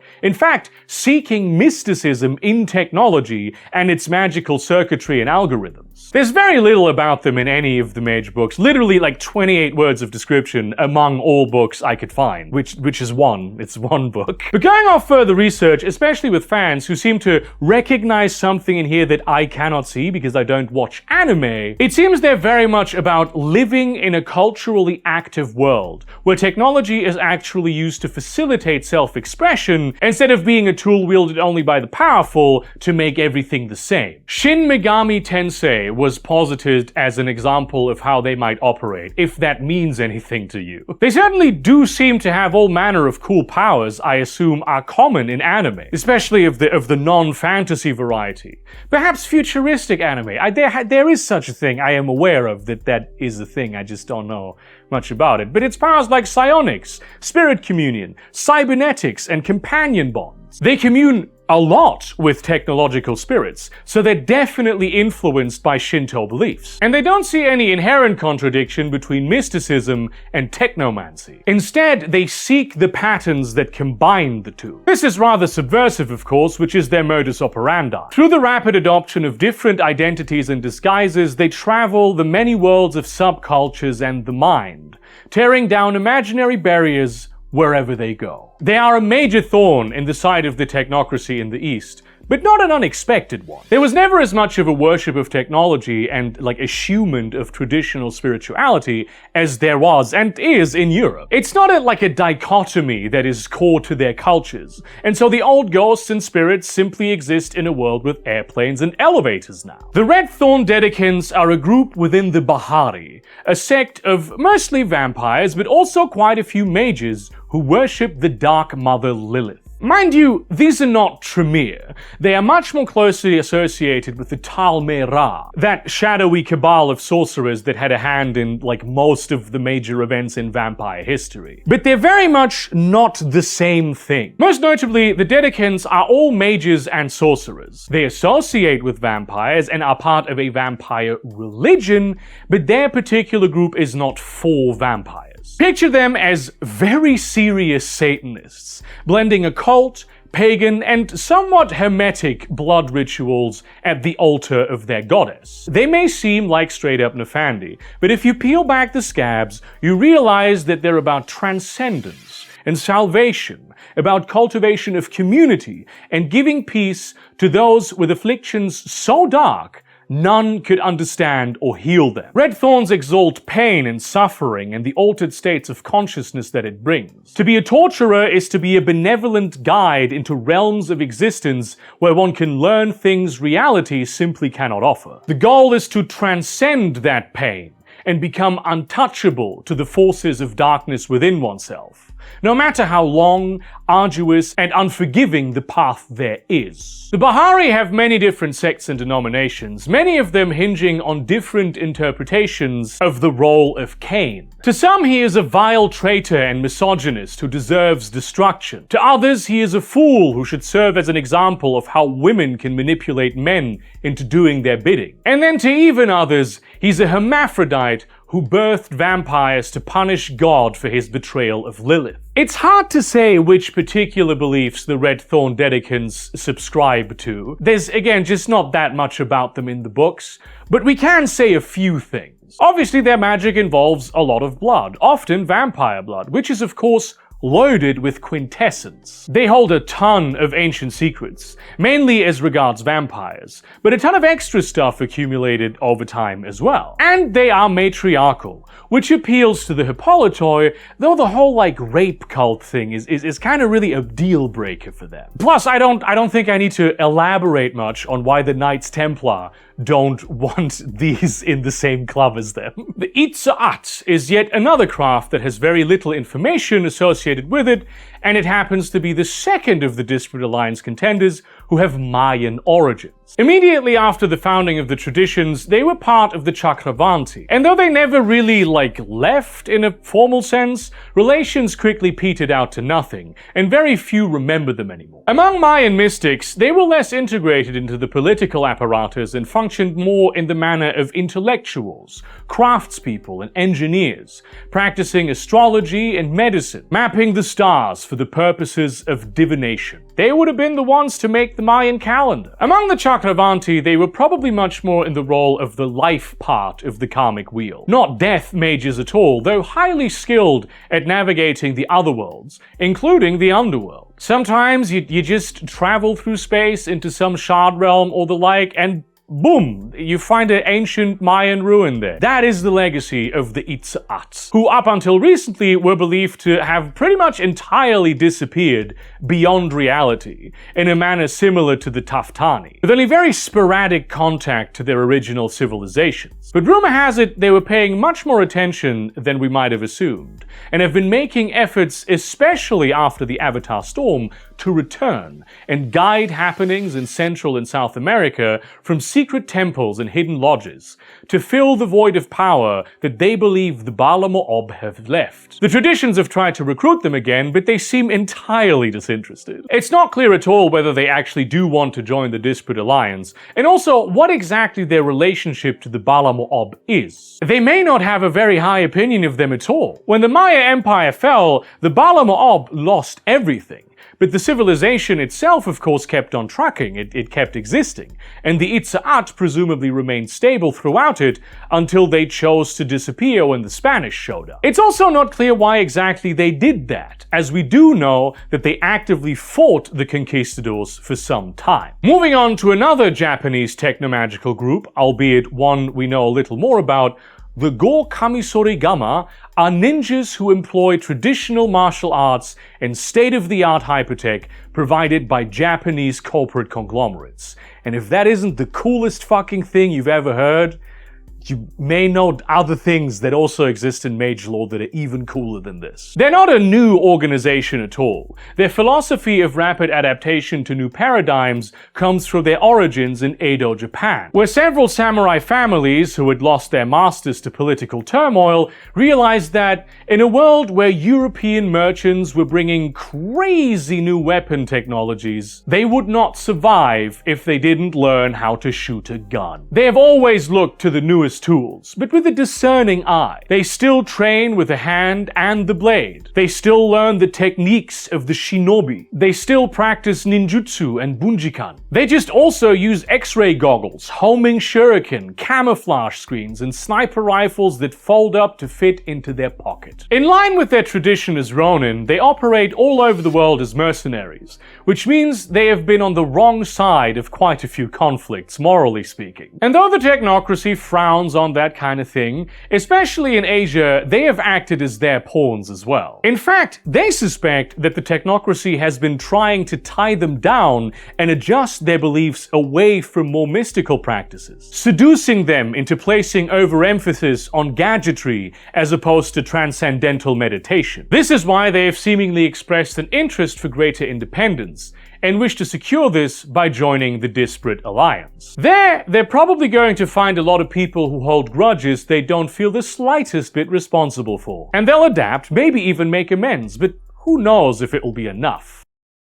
And that's it for the Disparate Alliance, members, current and prospective. But of course, there are many more crafts out there who wouldn't even consider joining any group, or who view themselves as part of a group even though the feeling is not mutual. A lot of them, and this needs to be said, are also just straight up evil. Even some of those not explicitly run by Nefandi are certainly on the road to getting there. I've tried to give you an exhaustive list, and I think this is the entire rest of the crafts that have been described across all editions, but it's possible I missed something. There's a lot of WoD, and contrary to the impression some people seem to have of me, I have not read all of it, nor frankly most of it. I'd be curious to meet someone who has, right? I'm sure it's possible in theory. I don't know if anyone's done it, but there must be someone. Some of these craft may not be extant, have unclear fates, or they may not be official canon anymore. You can, of course, mess with all that as you wish. The Dalo Laoshi, also known as the Five Elemental Dragons, were one of the founding groups of the Order of Reason, actually, and one of the greatest influences on reason-based magical paradigms throughout the world. They were a counterpoint to the tyranny of the Wulung and their divine heritage, striving instead to develop comprehensible ideas and help commoners court on the fringes of arcane wars. They ended up helping the technocracy-led colonial takeover of China and other Asian countries, and now form the basis of East Asian technocratic culture, which in fact it kind of makes up most of the technocratic union. That's where most people are. Which creates a lot of friction in terms of creating one singular globalized consensus. Here is where things get muddled though. By far the majority of East Asian technocrats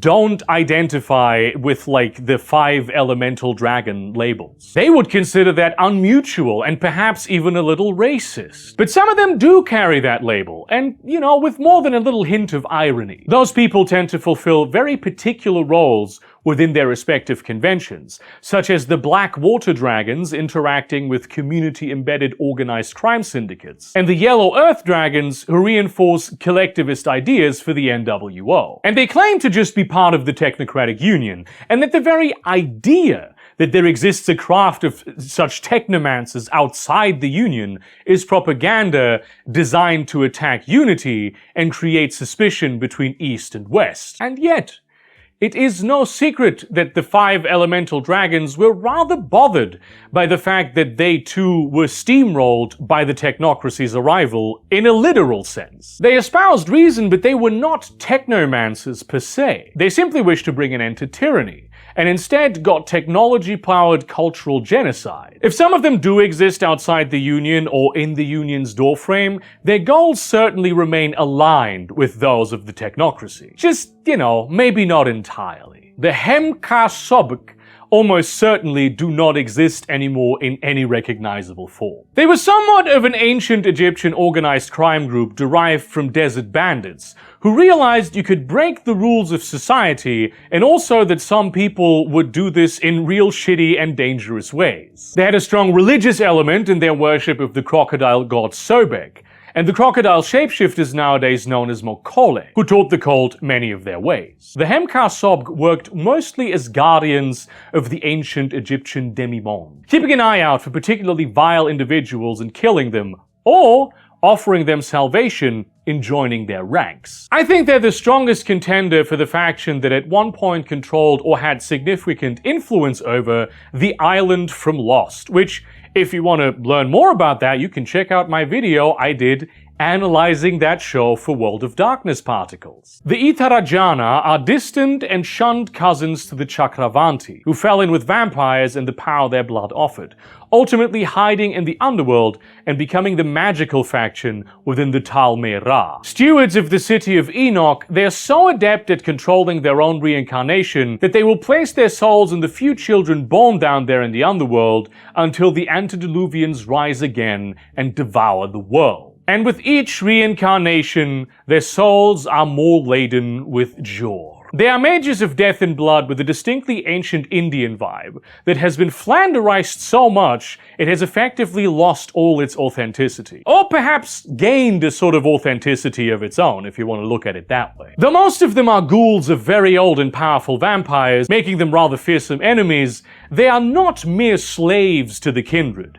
but are respected as equals for the many important functions they fulfill. The Jidai are a group of Japanese imperialists who suddenly became a major player in the Meiji period, after having spent many decades as isolated technomancers who just couldn't get those powerful steamcraft technologies that Western barbarians were using to work with the Japanese consensus. But when the ideas of technology finally broke in, they were optimally positioned to become the industrialist power players of the nation. Unlike the Five Elemental Dragons, the Jidai were practicing technomagic against technocratic interests, in order to ensure Japan's independence from Western colonial powers, and ultimately, of course, had a hand in transforming Japan into a colonialist power itself. They lost their dominance after World War II, but continued to exist within powerful typical industrialist families, still focused on the old steampunk and raypunk and dieselpunk style engineering. Which is likely a major reason why the technocracy has cultivated such an extreme high-tech aesthetic for Japan, in order to shift consensus away from their methods. The Lavin Knesset Yisrael, better known as the Lions of Zion, which is some real lemon demon shit, are Jewish mages who combine techniques of the ancient Hebrew tradition with their own research of Jewish religious text, which some might call Kabbalah. Though many rabbis became part of the Celestial Chorus, these guys remained focused on the fates of the Jewish people, interlinking their communities and protecting them from anti-Semitic persecution. They are thus entirely embedded in those communities. Even if they as a secret society have strict standards for joining, they have many non-awakened members because being awakened is not one of those requirements. Ultimately, of course, they pursue a Zionist agenda and have largely relocated to Israel these days, with some remaining in other countries in order to encourage the Jewish communities there to do the same. Which, frankly, is not going so well for them, because it turns out there are a whole lot of Jews out there in the world who really hate Zionism and all it represents on both religious and humanitarian grounds. Yes, it is time for me to get political and talk about the real world for a moment. Look, I think Israel has a right to exist. But it does not have a right to exist as a genocidal ethno-nationalist apartheid state held up by neo-colonial imperialist power, which is what it currently is. Palestinians living in Israel, whose communities and families had lived there for centuries, are systemically discriminated against. Most of their communities are effectively under military occupation at all times. Their centers of commerce and community are constantly being harassed out of existence. Arabs are not allowed to use certain streets, forcing them to take circuitous routes that strategically block access to work and social spaces. They do not have the same ability to purchase land, nor the same access to welfare programs. And when settlers move into an area, which they do very aggressively, the IDF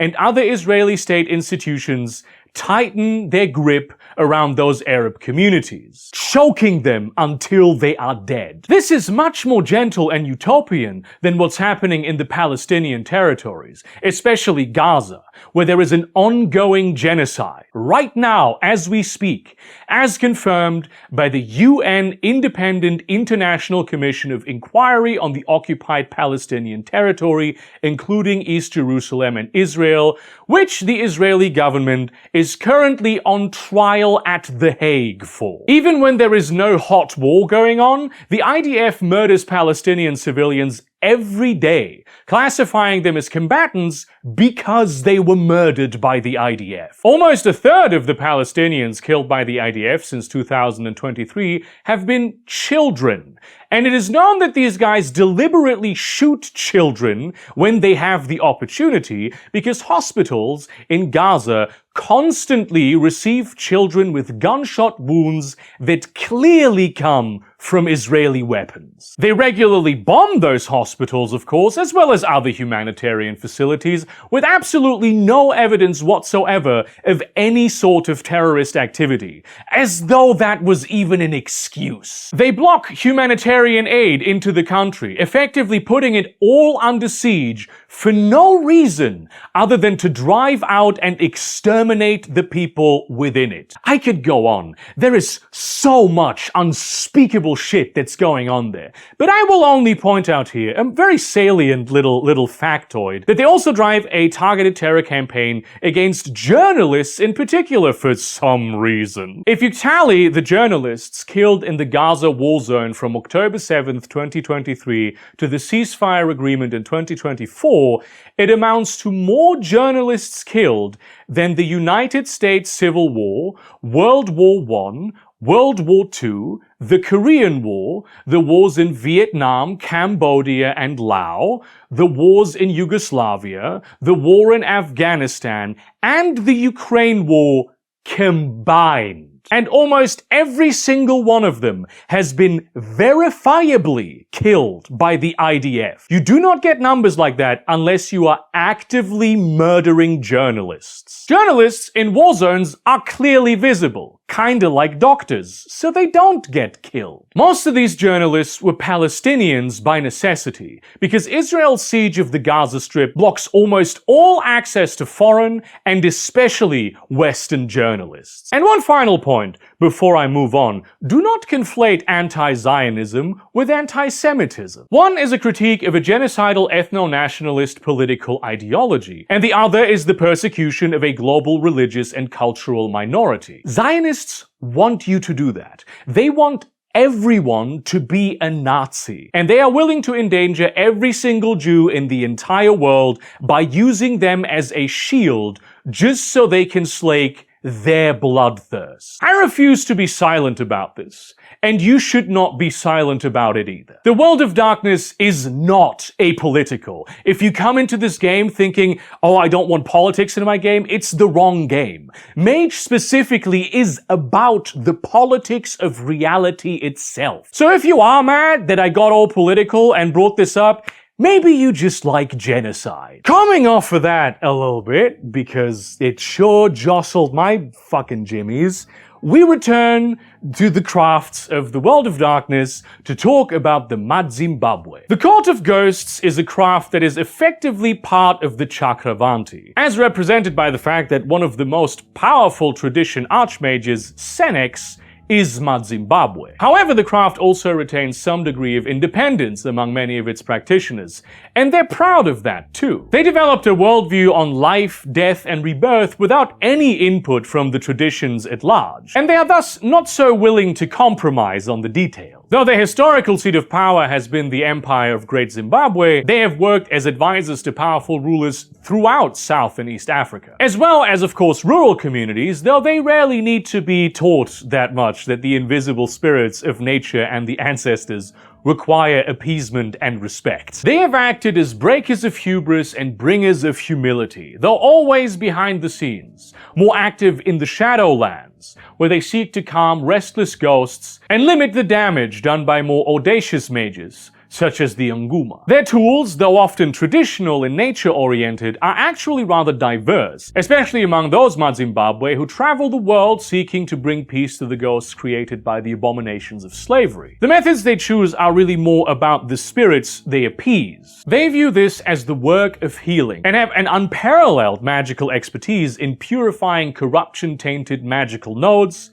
spirits, and artifacts. The Maison Liban are a small and above all secretive lodge of hermetics that splintered off of House Tremere when things started to get really weird over there. They were a group of mostly apprentices who figured out that the Tremere were being turned into vampires from the top down. Because of the strict hierarchies within the Order of Hermes, and specifically the Tremere, they were just entirely unable to do anything about it. You get told to go through the proper channels are the vampires. Even the one higher ranking administrative magus among their number could not get through to higher level leadership, and thus used his mastery over protective and counter magic to spirit away these apprentices to northern France, where they lived in secrecy for centuries before the Order of Hermes purged the Tremere from their ranks. After all that, knowing that they were unseen and unknown, and having established a lasting tradition of hiding every aspect of their magical existence, they chose just not to reach out to the Hermetics. They were gonna stay separate. Nowadays, they protect the world from magic, and may even have given some magical secrets to the emerging technocracy. They are very much not technomages, however. They practice distinctly hermetic arts of warding and protection. Their style includes much more subtle symbology hidden in larger patterns, and they consider Visigothic and Old French to be equal to Latin in terms of their mystic potential. It is possible that right now, not a single awakened mage numbers among them, and they are exclusively a group of sorcerers. others. The Puja are a craft of Comanche combat mages that focus on stalking, tracking, and hunting. The proper endonym for the Comanche is Numunu, with Comanche being derived from an exonym of the Ute language that basically means enemy. But the official nation is called the Comanche Nation, so presumably this is a name that they have also adopted. They were often unpopular with their neighbors even before white people showed up. Some other tribes perceived them as a culture of bandits, which of course made it easy to portray them as enemies of manifest destiny. When you watch like old westerns, the dangerous tribal savages that are like the elite trackers and killers who scalp people, which are of course like in truth, in the historical context, first and foremost just people trying to defend their homeland against bellicose white settlers, are often implied or like outright stated to be Comanche. Of course, these portrayals are rarely accurate, but much of the stereotypical American Indian aesthetic accoutrements are taken from the Comanche. As a martial culture, they had hunter warriors who used martial arts and magical trinkets, which were the Puja. Given the displacement and cultural genocide of the Comanche, the Puja likely no longer exist, and if their secrets and techniques are ever rediscovered by an enterprising magus or sorcerer, chances are that individual would align themselves with the Thunder Society. The Sons of Tengri are a craft in the Mongolian shamanic tradition, who worship the great sky god Tengri and strive to live in harmony with the spirits of the lands he created. They are loosely associated with the Kavadi, but have no particular loyalty to the traditions, given that they were effectively abandoned by them when the Technocratic Union tried to annihilate their entire craft in a single massacre, and also doubled down on systemically stamping out Mongolian religion. Many associate them first and foremost with the great Khans and the destruction and conquest they wrought. But that was never what they were about. The Tengrists focused on communing with the land itself, tending to its health and its spirits with sacrifices, dances, and trips to the sacred peaks where one may be closest to Tengri. Thus, they rarely accompanied their peoples outside of Mongolia, because what would be the point of that? That's not where the land is. Other gods hold sway there. In spite of all the concerted efforts, folk religion is extremely strong in Mongolia. So the Sons of Tengri are in fact a rather powerful craft that has successfully managed to defend itself against technocratic consensus. Their world is just too vast, the culture of their people too different, and they too clever to simply be caught. The horrors of war create extreme states of mind, and one such state led to the creation of the Tai Hoi Li, a mysterious craft that emerged during the Vietnam War. They represent a strange dichotomy between openness in public life and extreme secrecy with regards to what it is they actually do, including powerful mental wards against mind reading. They claim the vast network of tunnels that were dug during the war as their domain, and it seems they have dug them far deeper than anyone suspects. There are underground settlements with a generation of people who are living out their entire lives within this cult, which possibly includes only one, maybe 2 or 3 awakened mages at its center. They found something down there. And though there is much speculation as to what it is, nobody actually knows for sure, because they're so very secretive about it. What's certain is that it has given them great power. Their magical tools are a mixture of Thai folk magic, militarist technomancy with a focus on tinkering and engineering with whatever materials are available, and a secret third thing that tends to involve the very earth in which they live. Many of them voluntarily blind themselves as a commitment to underground life. In neighboring Cambodia, the Tok Phan are an ancient order of royal Praetorians who became cannibalistic demon worshippers. When the Cambodian god kings converted to Buddhism, the institution of their bodyguards sort of remained loyal to a regime that no longer existed. Luckily, the Yama king Malaveyovo, who is actually more associated with Papua New Guinea, offered them a job serving him instead. He probably didn't present himself as like a demon lord in charge of a punishment realm in the underworld, right? I'm assuming that's not what he showed up as. But he is a foreign dark god, and his main thing just so happens to be cannibalism. The Tok Phan are cursed with a constant moral drain, which reduces their humanity and makes them into terrible psychopaths with a hunger for human flesh, especially the flesh of good and moral individuals. When they feast, the good karma those people have accrued fills their souls, and they revert to being good and moral people who are disgusted with cannibalism. The Tok'fan are actively engaged in a process of trying to get out of their demon deal and the curse that accompanies it. But they must do this in secret, as openly they still must profess loyalty to Malaveyovo, who has set up the entire structure of their cult in such a way that they must always guard themselves even from their darker selves. As you can imagine, the Chakravanti are very actively seeking to exterminate them. The Veneficti are a cabal of just pretty much outright Nefandi, who practice a form of Satanism grounded in the idea that humans can achieve godhood if only they embrace the totality of existence. And thus, of course, primarily, the thing set most off-limits by the testing god: sin. They believe in sin as a liberatory practice in order to take away the power of its temptation, to attain ultimate control over their own free will, unbound by the moral prison of Christendom. To them, Lucifer is the only entity to ever truly achieve this, thus completing God's puzzle. All the other demons, which they use for their own designs, are simply those who failed to break the hold of sin on their souls and drifted over into darkness. So they constantly straddle the line of Nefandism, seeking their own perverted form of ascension while always on the brink of falling, and also actually utilizing Nephandic inversions of the magical spheres for much of what they do. Thus, they are, in all likelihood, just a Nefandi recruitment tool. It's not clear whether they exist at all anymore, but they were very active in the Dark Ages. Their philosophy certainly influenced many modern Nephandic groups. The Wamu Kamwami were Central African technologists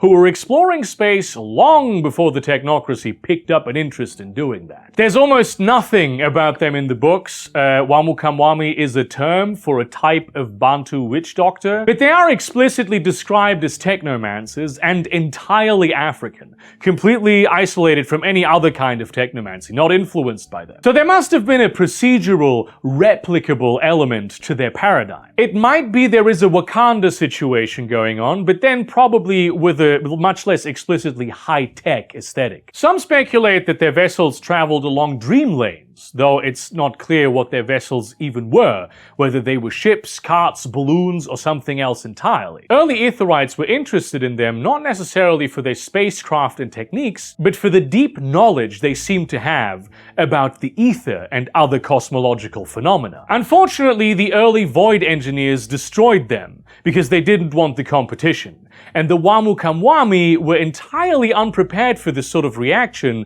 from people they had been told were interested in learning from them. So while Earthbound conventions hammered on the doors of Void Engineer workshops for them to stop this madness, the Void Engineers simply said that the Wamu Kamwami had nothing interesting to offer to anyone, as they kept destroying their chantries and horizon realms with meticulous precision. Among modern Etherites, there is a concerted effort to find pieces of knowledge that evaded the destruction, to find a way to revive this craft and integrate it into the society of Ether, but thus far to no avail. The Wukeng are a craft of, there's really no other way to put this, transgender demon worshippers. They were originally a sect of folk magicians and rural shamans focused on serving the spirits of the world and bargaining with people on their behalf. But more organized, upper-class traditions such as the Wulung ended up replacing them and stamping them out as competition. The remaining beggar priests took a deal from the demon prince Ku of the Thousand Tears,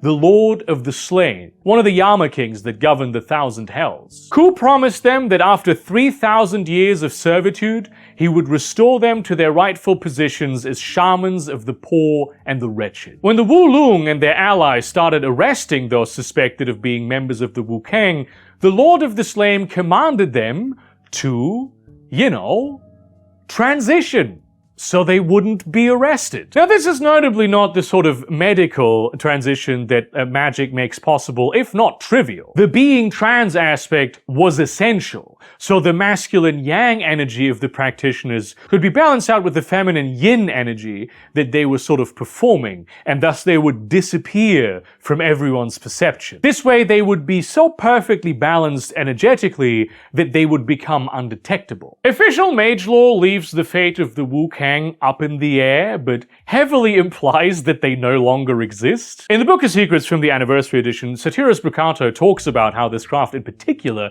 comes with so much culturally insensitive and unintentionally transphobic baggage that it really felt pointless to overhaul it for an era where WoD is no longer like the fascination of a bunch of white kids in their parents' basement trying to figure out all the cool shit that might exist beyond the ocean. There is potential for nuance in them. Their whole concept really is about nuance. But you'd need the sensitivity of a council of Chinese working-class trans women to develop this into, like, the modern world. Given the demographics of my audience, no pressure, girls, but we expect great things. We don't, really. Everyone feels a little awkward about this one. It is sort of a, it's sort of iffy. Even less is known about the Wu Nong, except that they are perhaps a little less problematic. If you're wondering, by the way, why so many of these Chinese groups are just called Wu, the term Wu simply denotes a mage. So these are various types of mages, not unlike, like, you have the different houses of Hermes, and they're called House of X, House of Y, House of Z. It's not perfectly equivalent, of course, but it's the same principle. But the Wu Nong are related to the Wu Kang. They come from the same group of peasant shamans, except they didn't choose to enter a pact with the demon. Which seems prudent to me, right? I feel like that was the clever thing to do, but apparently they were the smaller of the two organizations in the beginning. They were those among the shamans who spoke with the dead, to ensure they rested well, and to ensure people would live with the favor of their ancestors. Of course, they were also trained in speaking with all other kinds of gods, and many wouldn't really make much of a distinction between spirits and ghosts. The Wu Nong seek out those on the fringes of even the fringes of society, often the disabled, to teach them about the precise etiquette required when speaking with unseen entities, hoping to induce experiences that will lead to their awakening. If they don't, well, they still become powerful and above all useful sorcerers. The desire for public service is strong with the Wu Nong, who decided that what they do for society is more important than staying hidden from the Wu Lung, and later the Technocratic Union. Thus, many Wu Nong live in the uncomfortable position of being in public service in anti-religious communist China, because that is where they can do the most good, yet always at risk of persecution and discovery. They have it a little easier out in the country, but there the pogroms conducted by technocratic agents to this day at times become even more explicit. It's possible that they didn't survive the 20th century, but who really knows? The Zulu mechanists are proof that, especially in the days of the Order of Reason, much of what drove the early technocracy was not so much an interest in enlightening the savages to bring them into proper consensus, but to eradicate them because they were not white. The Zulu were known as a great warrior people. Even with shields and spears, they managed to seriously frustrate the imperialist forces invading South Africa, such as the British and the Boers. Yet, there were so many battles where they were just crushed and their magics stopped working. They were, frankly, impressed with the military logistics of the colonialists and how they grounded themselves in the economies they built. They came to the only logical conclusion: technology is a tool for immensely powerful magic, and we must learn to adopt it in order to have a chance at fighting back. So their generals and scholars tried to figure out the ways of Western science, not accepting it as a gift, something that they are to be instructed in by like a greater species, but analyzing it and integrating it with their own ways, which would ultimately be their edge over the imperialists, or so they thought, who relied on technology alone. Their focus was certainly martial, but they soon realized technology would be useful in all areas of life. They were learning what they observed about these technologies without knowing the cultural context that they were couched in. They simply saw what they saw and extrapolated from there. This led to a bizarre development. The mechanists way overestimated just how powerful technology was, so they ended up being able to do more with less. A lot of this happened through what you might call misattribution, not unlike how cargo cults form. They saw that black powder makes guns go boom, but they did not assume that the gunpowder would be destroyed in its use. The rest of the firing mechanism doesn't disappear, and the bullets already disappear as the thing that is propelled forward like a spear. When you throw a spear, your fingernails, they stay right where they are. It would be completely illogical for the gunpowder to disappear. They saw the use of fertilizers and thought, damn, if you just put some wet dirt and leaves in a vat and leave it for a few days, your crop yields will be insane. And so that is what they did. And their crop yields became insane. They were making things that the order of reason required complex production chains for with a fraction of the effort. And they could do this because the consensus of their part of the world had been so brutally upended. But to the technocracy, this could not be. When they ultimately subdued the Zulu, one of their primary goals was to force onto them the ways in which technology was complicated, difficult, and tedious. But their attitude lives on. Though they no longer exist as a craft, many of South Africa's Etherites call themselves the spiritual descendants of the Zulu mechanists, because to them technology is in fact a wonder, and the Technocratic Union was taking that away from itself and the world at large. And that's it. That's the Disparate Alliance and all the other crafts I could find. Certainly there must be more, definitely in-universe. A craft might arise anywhere, comprise mostly sorcerers, and be more or less integrated into the large organizations. But they do exist aplenty. And if you especially include the other worlds and the memories of the past that they carry, there is so much room for you to play with. And people do it. The Storyteller's Vault is full of books that delineate interesting crafts for you to put in your game. For instance, I quite like the book Modern Crafts, but there's plenty of stuff about the old and the forgotten as well. Whole chronicles can be built around plumbing the secrets left behind by a craft that ceased to exist centuries ago. Now bear in mind that with the way the traditions are set up, many crafts can and do find a home there. There needs to be a reason why they chose to remain independent. And there are many good ones. Everything from past grievances to the desire to retain a strong individual and regional identity over being seen as like part of some great global mush by people who don't know what they're talking about. And many reasons beyond that as well. There is so much to be done with local flavor. Every culture, every subculture has some form of magic in it, even if it doesn't label itself as such. So I'm actually very curious what you have where you live, or with whatever culture you identify with. There might be space for like the monstrous blood Viking types that are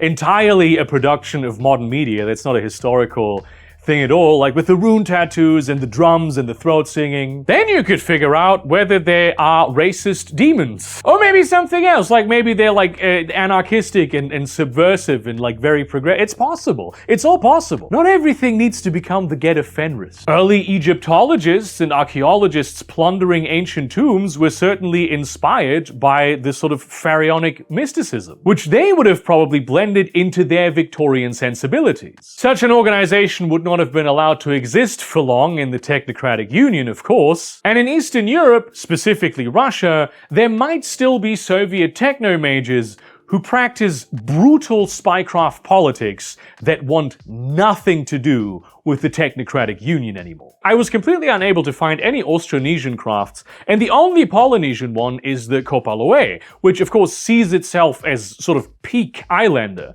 But I would assume that there are some groups out there who rather disagree with that. There are probably Maori mystics out there who are pretty split on the traditions having chosen their country to establish the headquarters of the New Horizon Council there. The Nazis in the Hollow Earth probably also qualify as a craft, but the tone in the current edition of Mage has been not to portray explicitly nephandic or demon-worshipping crafts as crafts. It's ultimately still a political label denoting a certain type of organization. An evil one has a different label, which is the nephandic sect. And though in the past brown people magic may have been easily associated with devilry, both organizations and our real-world culture have grown and changed enough to justify making that distinction. Though, of course, you don't need to be nephandic to be evil. Thank you very much for watching this video. Like, comment, subscribe, share this to your relevant communities. Consider maybe supporting me on Patreon, buying some of my beautiful merchandise, or perhaps my novel. I have a few very interesting things lined up this year where I finally am gonna succeed in not straddling the line of burnout for one time. We will see how that plays out. And in that spirit, see you around, friends.